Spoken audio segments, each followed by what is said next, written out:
Good day. I'm here to share some thoughts on online learning.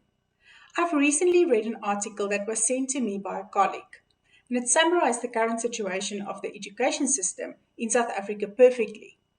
Whether you are working with primary educations or educators or tertiary educators, we are all in this together, and we are no longer lecturers or educators.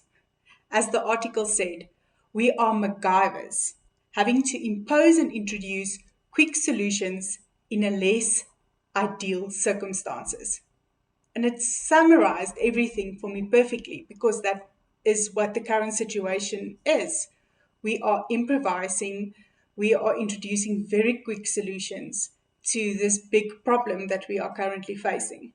So, how do we go about it? Now, firstly, online teaching and online learning have been there for many years now. It is basically teaching online on the internet. But we need to be very cautious and not upload a PowerPoint presentation with a voiceover of 80 minutes long. We are not going to captivate the students. We need to keep it short and sweet. In order to how to do this and how to tackle this online experience that we have to provide the students and the scholars, I have a few tips and tricks that I think is important and that we need to give to them. So the first thing that we need to do is we need them to let the students know, to let them know that they will be okay. Just like we are currently unsure of what's going on or what's going to happen, they feel the exact same emotions. And that is okay to feel like that. But we need to tell them that they will be okay. They need to hear from you that you have a plan and that you will ensure that they have the necessary resources in order to pass this module. So first thing that I think you should do is keep them calm and let them know that they will be okay. So the second thing is give them a plan. In a current situation, in any situation where there is a little bit of chaos and uncertainty, people feel better when they have a plan. Students will operate better and feel more calm if they have a plan. So provide a plan for them. Even if you do not have a plan currently, just tell them you do not have a plan now, but you will give them one for them in a week's time. They need that insurance of something is going to go well and something is going to happen and there's a plan and they can fall back onto that plan. So if as soon as you have your outline of your module planned and you know what you're going to do, give them that plan in a way that they feel assured. Now, the third thing that is very important, it's like being in a relationship with someone and you need to communicate. Communication in a time like this is extremely important.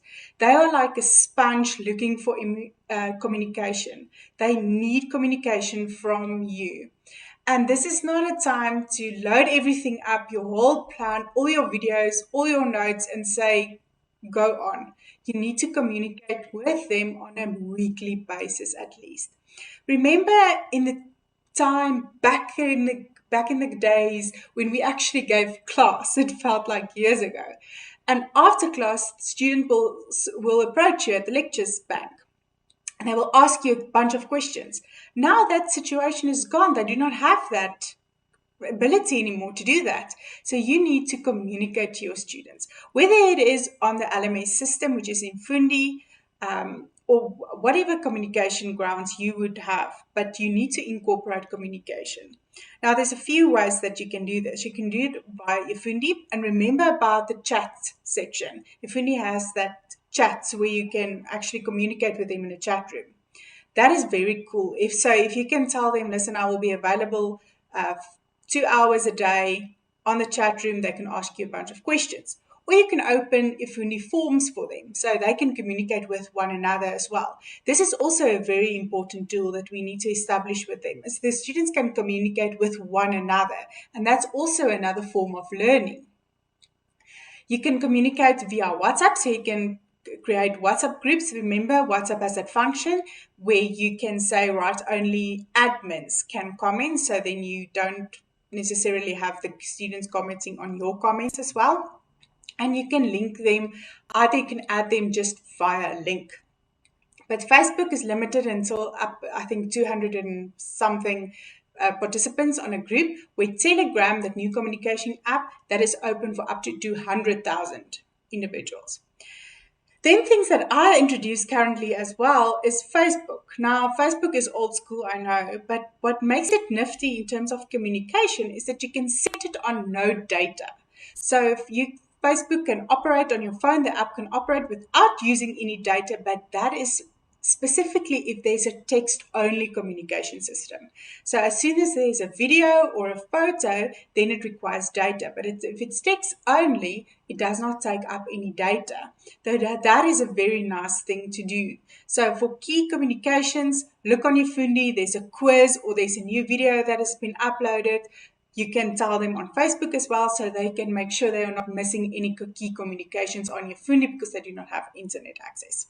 Right, so that's the third thing that's very important is communication.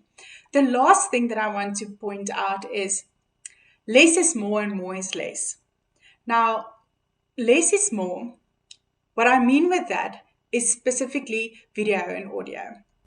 As soon as things get between, I would say you're pushing it up to 8 minutes.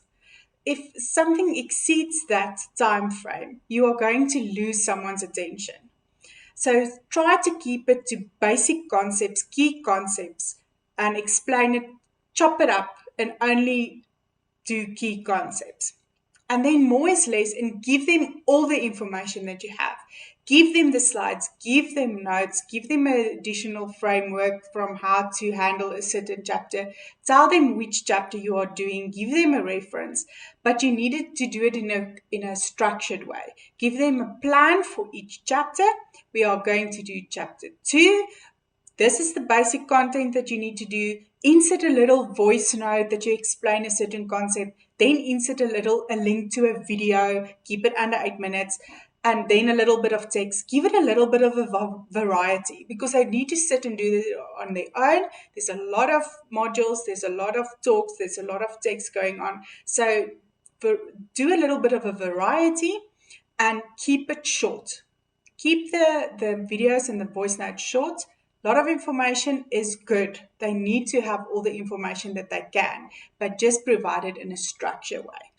That is my 5 cents. I will put a little bit of a text as well, just to summarize the key points. And good luck, and may the odds be ever in your favor.